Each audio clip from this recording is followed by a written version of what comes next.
Mabuhay, mahal ka na. Magandang araw, grade 10.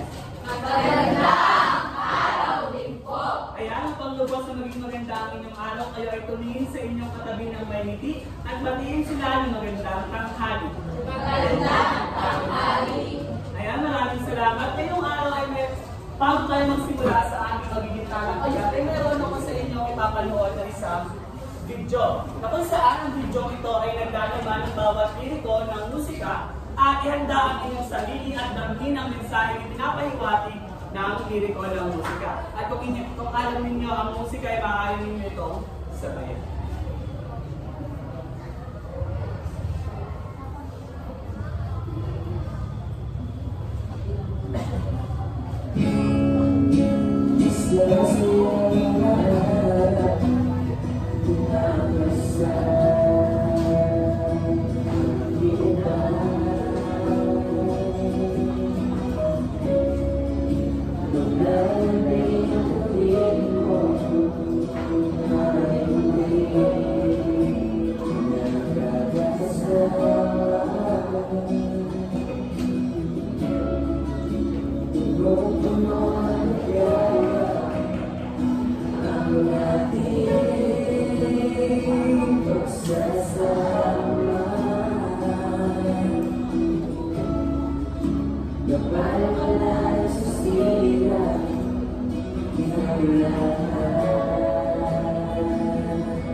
Matapos ninyo mapakinggan ang liriko ng musika, ay meron akong ihandang mga katanungan sa inyo upang tiyakin kung unawaan nyo nga ba ng lubusan ang pinapahiwatig ng mensahe sa musika.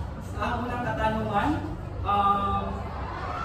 ano ang damdamin mo sa loob ng ibabaw sa musika na nasa kabilang buhay? Yes, Mr. John. Para ko sa ibabaw po na damdamin ay ano po, malungkot po yung simula ng kanta, malungkot po yung naging tono. Maraming salamat sa pangalawang katanungan. Ano naman yung aral na inyong napulot doon sa musika? Yes, Rosa. Ano po, siguro po ay yung mga araw ay detention ng mga mawala sa aming mga sa buhay. Ayan, may kahusay ang inyong naging partisipasyon ngayon din sa inyong panonood ng ating inihandang musika. At ngayon din sa inyong mga kasagutan na kung saan ang mga inyong kasagutan ay may kinalaman sa ating magiging talakayan ngayong araw. Ngunit bago iyan, ay ating munang basahin ang ating magiging layunin sa araw ito.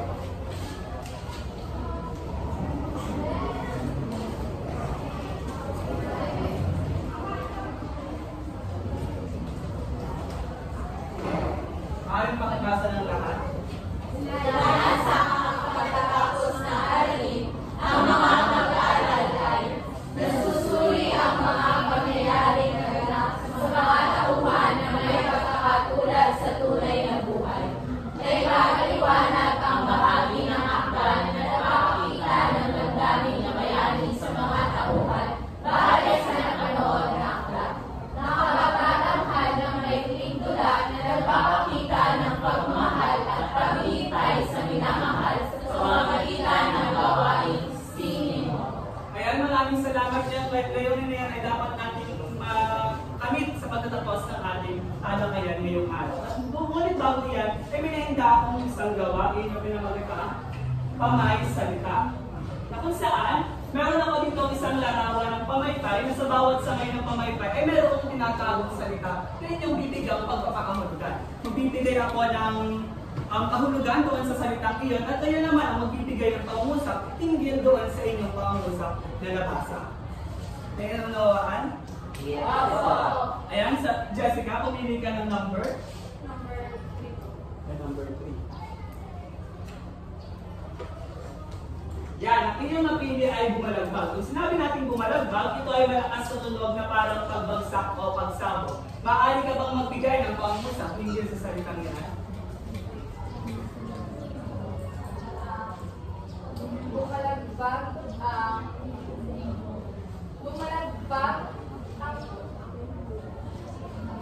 Ayan, maraming salamat, Jessica. At sunod, ikaw, Julian, maaari kang pumili ng numero. Ayan. Ang number 1, ito ay hudyat. Ito ay isang senyales o babala na nagpapahiwatig ng isang bagay. Maaari ka bang magbigay ng pangungusap? Nagbigay na ng hudyat ang kabilang buong magsisimula. Ayan, maraming salamat, Julian. At para sa sunod na numero na pumili ay si Syra. Number 5.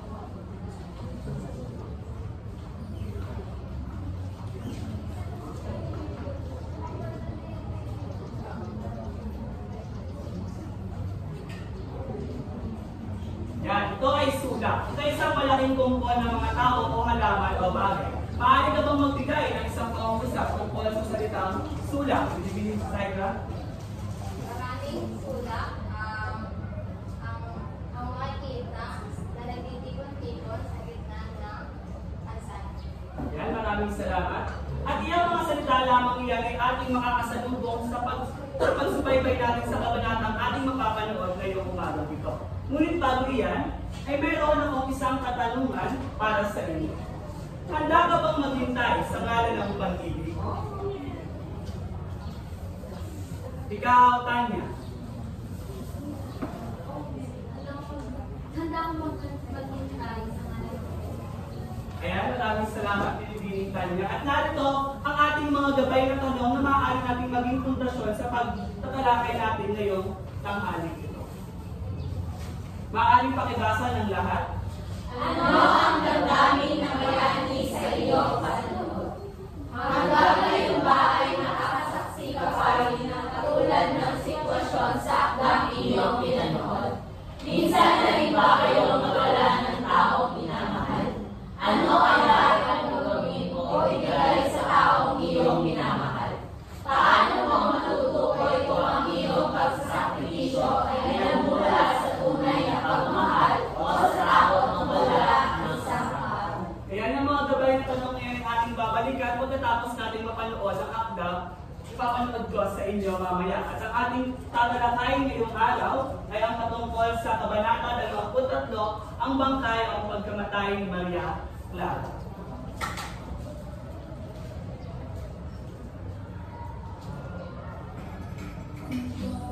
Sa unang pagkakataon sa buhay ko, naintindihan ako para sa akin sarili at para sa pagmamahalaga ng dalawa ni Jesus ko. Ano ba ako? Ano ba ako bukod sa pagiging babae na naging ka na naging kasama ni Jesus ko? Hindi ba doon na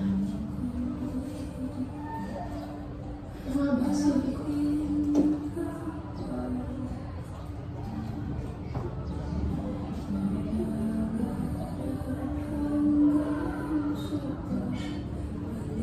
Nakikita mo ba ito?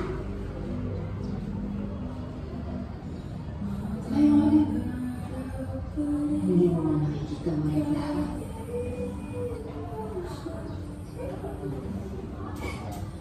Hindi mo na nakikita. Pero ako, kita ko makita ko. Parehas na nakapagod sa akin dito. Sa akin, sa'yo.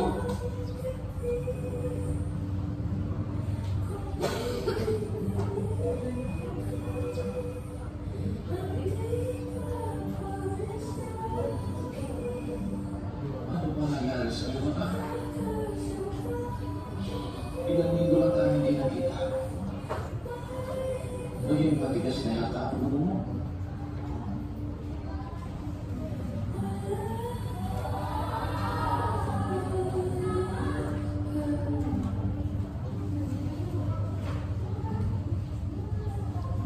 Saan?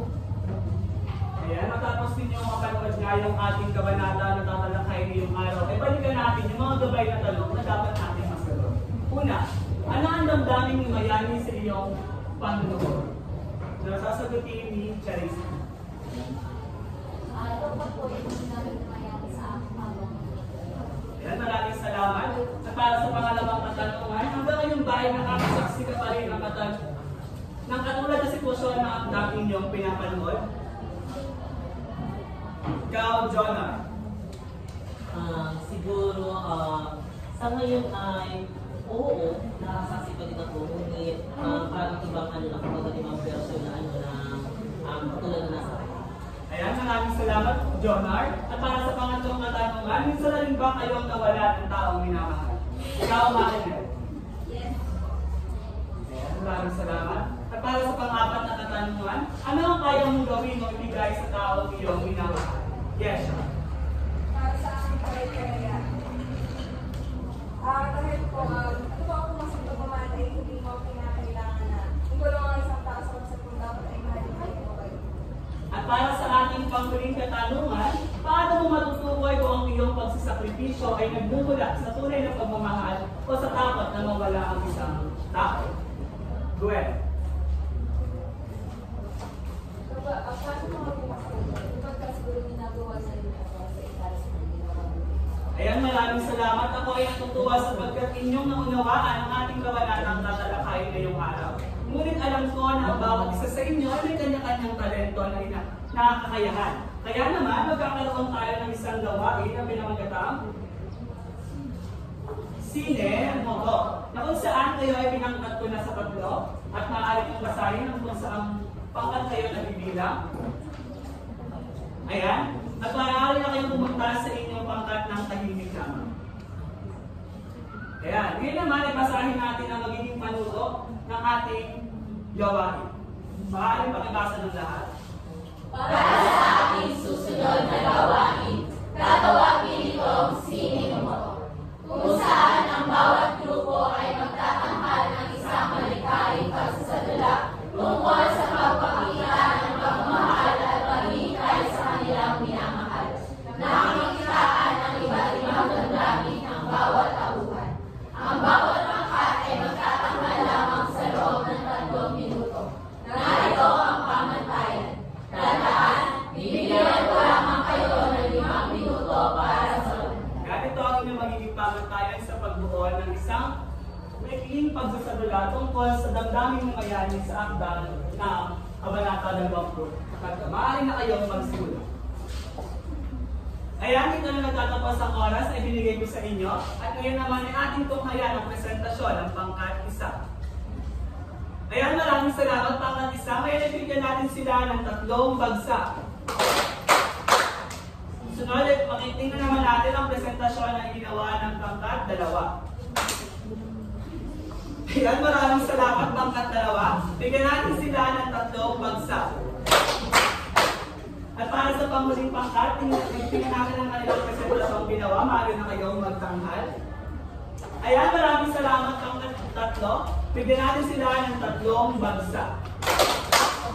Ayan, ako'y natutuwa sapagkat hindi na talagang naunawaan ang ating kabanatang tinalakay ngayong araw. Ngunit hindi pa rin natatapos ang ating gawain sapagkat meron ba akong pinandang gawain na kung saan susulat kayo ng isang tula na mayroong isang saklong at 4 doon tungkol sa inyong napanood at unawaan.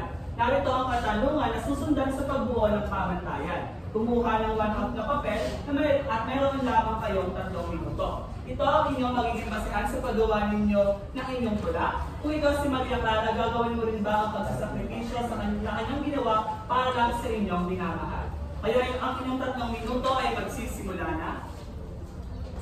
Ayan, dito na natatapos ang 3 minuto na ibinigay ko sa inyo. Maaaring pakipasa ng papel sa unahan.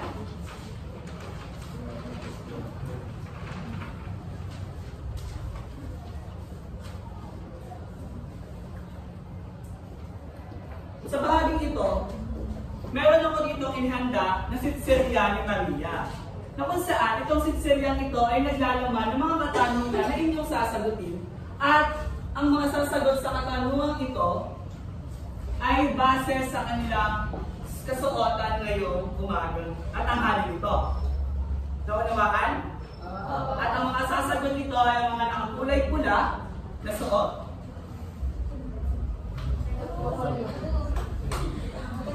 At ikaw muna ginawang Brian, ako nang pipili.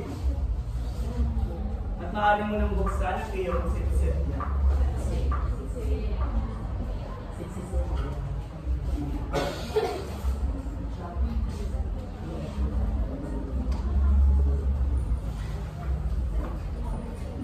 ang pagsasakripisyo para sa iyong minamahal ay isang katangian.